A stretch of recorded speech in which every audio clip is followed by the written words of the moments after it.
You guys, it's 6:50 a.m. in the morning, and today's the 24th of January. Yesterday I went to work at 8 a.m. because I work at a college for the campus police. And I was supposed to obviously leave at 4 o'clock, but I got snowed in because we got here in our area 18 inches of snow because I'm on the East Coast.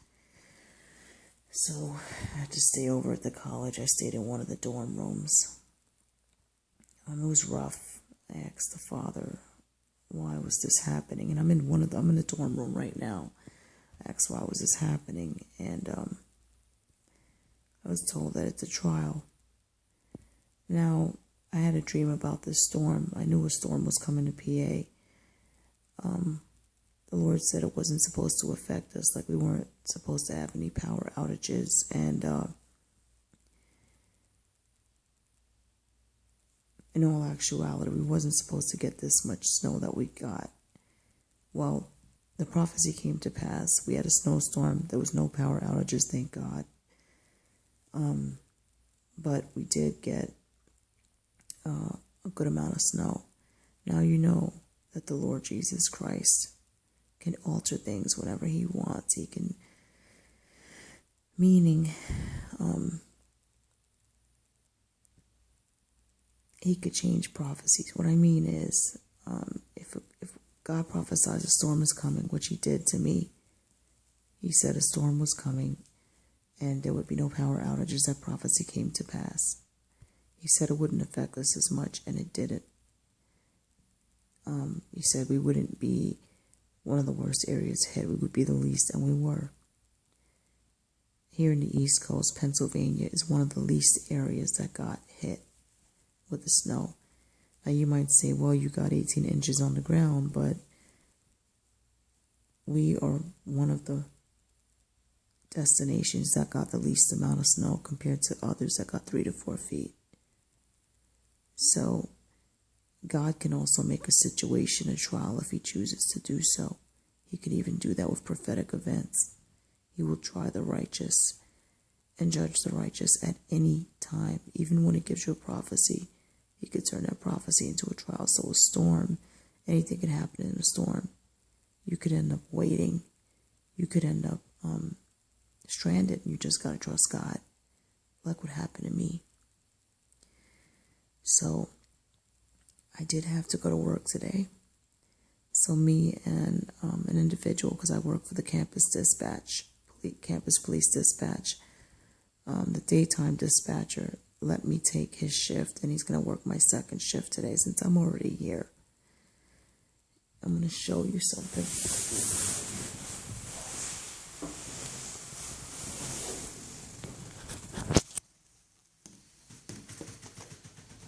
I don't know if you could see that. Look out the window. I'm right on my campus. It's just about daybreak. Or sunrise, I'm sorry.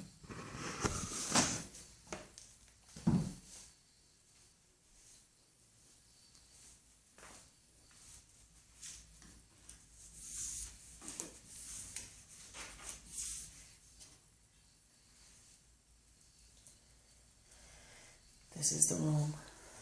I had to use one of the college dorms. This is a closet.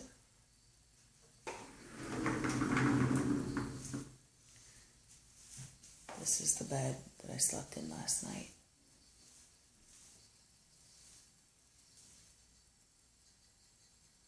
See?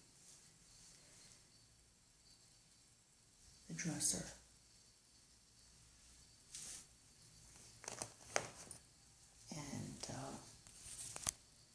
Take my personal items out of the way.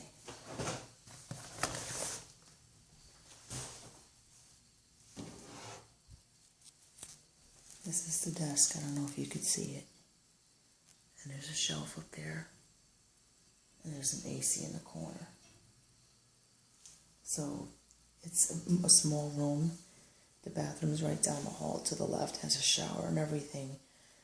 And I'm just going to brush my teeth and wash up and head to my shift and eat breakfast here on campus if I get a chance to. And my family's picking me up today at 4 o'clock. So I actually got snowed in, and it was a trial and a half. I mean, it was a lot. The road should be okay and fine by now. I hope you guys didn't get snowed in your area, but God said he was trying the righteous. There were some righteous folks that actually got stranded out on the highway, and they had to just trust God and wait on the Lord like I had to.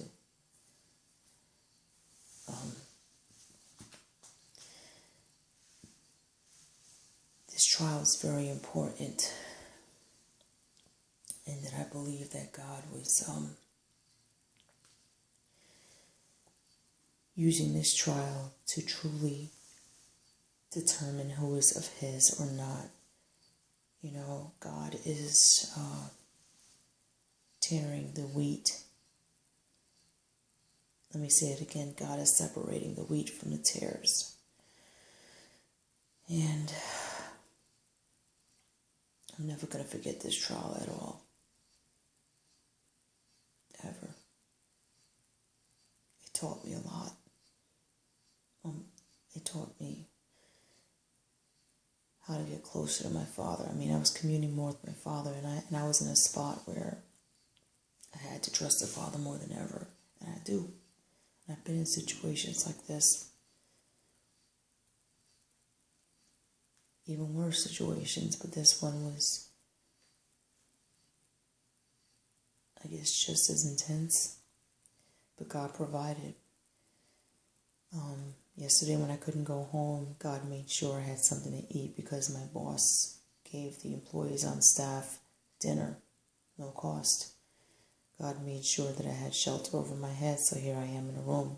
Granted, it's not fancy, but there's heat, there's a bed, and there was a blanket that a coworker gave me. And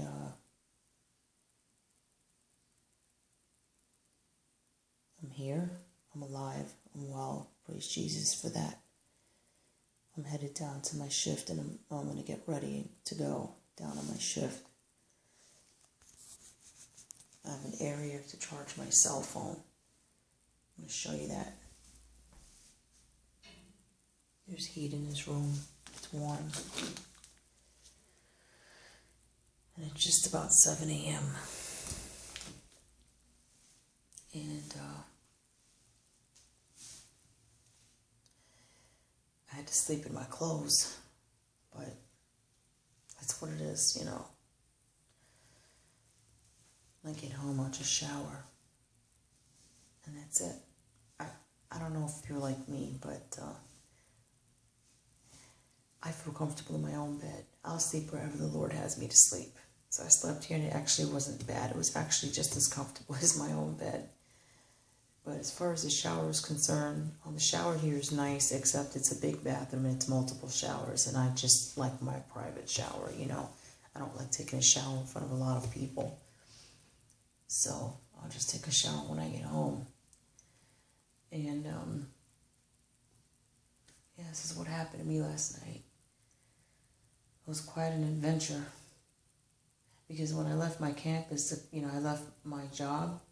I'm technically on a college campus. I left the police building to come to this hall over here, Boots Hall.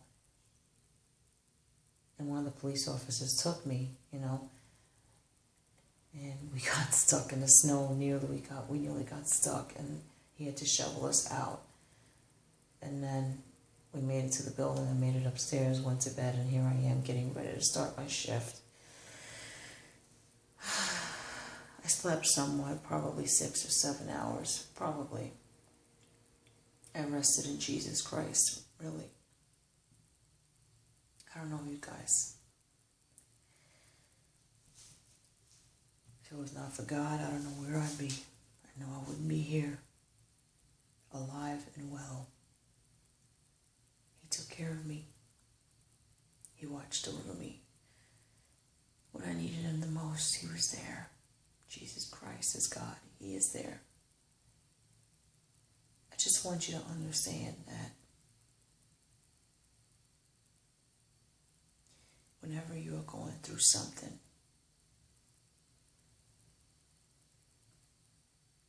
if you haven't done so, give your life to Jesus Christ, through confessing your sins, repenting, being born again, water baptized. Lay your burdens at his feet. He will help you. I'm living proof of that. If you're going through something, no matter how bad it is, God will help you. If you did blasphemy, that's an unforgivable sin. Your judgment's already set. It's too late. But if you have not blasphemed God, His Majesty will help you.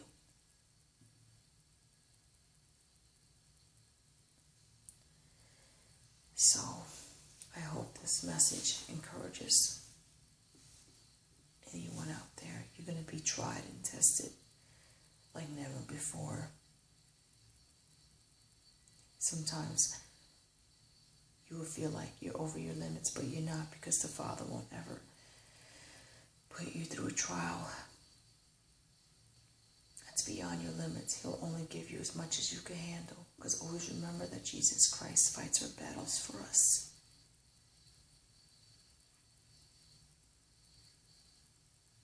That He doesn't abandon you. This trial was remarkable for me, so much so I had to record it and share it with you, and I'm never going to forget it. The Father provided. He was there. He made sure I had shelter. He made sure I had food. He made sure I had a warm bed. I don't care if the room's fancy or not. He made sure I was provided for. And I want to say to you, Father, thank you, Jesus. I love you. I honor you. And I will always serve you. And I promise that I will never abandon you. That's a covenant I made with you a long time ago. And a covenant I'm going to keep. And I wanted to share this testimony with others, Father, so that it may help them and comfort them and bring them some kind of peace, even joy, that you do deliver. My family's picking me up at 4 o'clock today. And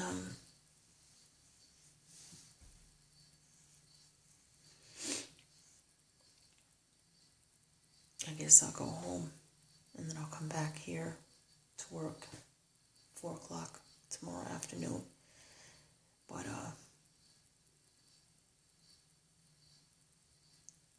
if you are in some kind of trouble or situation, give it to God. The Lord tests the righteous. He tries them. If they are of Him or not, He judges them. His judgments and His statutes are fair and beautiful and just. Trust in them. Mostly trust in Jesus Christ. And remember, don't curse God in your heart. It's not His fault. Whatever you're going through is not His fault. He doesn't intend for you to have pain or despair. God wants to see you happy. It's not His fault. Everything we go through in life is our fault. We need to take accountability. The only thing Jesus Christ does is that He tries us. Those trials are not God's fault. They are our own. They're our own. God offers us the trials. We choose to take them on. When we choose to take them on, we take accountability. We take ownership. Those trials are our fault, not God's. It's like someone coming up to you and saying, let's say if you're on a diet and you're not supposed to eat. Let's say if you're not on a diet, I'm going to go like that. And someone comes up to you and says, you have 24, well, why don't you go on a diet for 24 hours, and you know it's going to be hard, but you do it anyway because you want to get healthy. That's a choice you made. Nobody forced you to go into the trial. The only purpose of that trial is that person, that individual, is trying to see if you are worthy. You have to make the choice if you are or not. You have to make the choice to go through the trial. So, using the diet analogy, if you say you want to be healthy, prove it. You make that choice to go through a trial. So in the case of God, if God offers you a trial and you accept it, God's saying, if you are of me, prove it. Would you like to go through a trial to prove yourself to me? You make the choice to accept it. So it's your fault. You take ownership. You take accountability of that trial. It's not God's fault. However, the outcome of the trial is up to you, not God. It's up to you. It's your fault, however it comes out, not God's. So you cannot curse God. If your trial doesn't go the way you want it, it's because you didn't put forth the effort to prove yourself to God. You didn't put your heart, your soul, your mind, your body, and spirit in it. And the only one you need to curse is yourself, not God. I'm not telling you to go out and curse yourself. I'm just telling you the only one you need to blame is yourself. So I wanted to share my experience and hopes that it will help you. Stay close to God in these last days, ladies and gentlemen. These are evil times we're living in. But Jesus Christ is our comforter.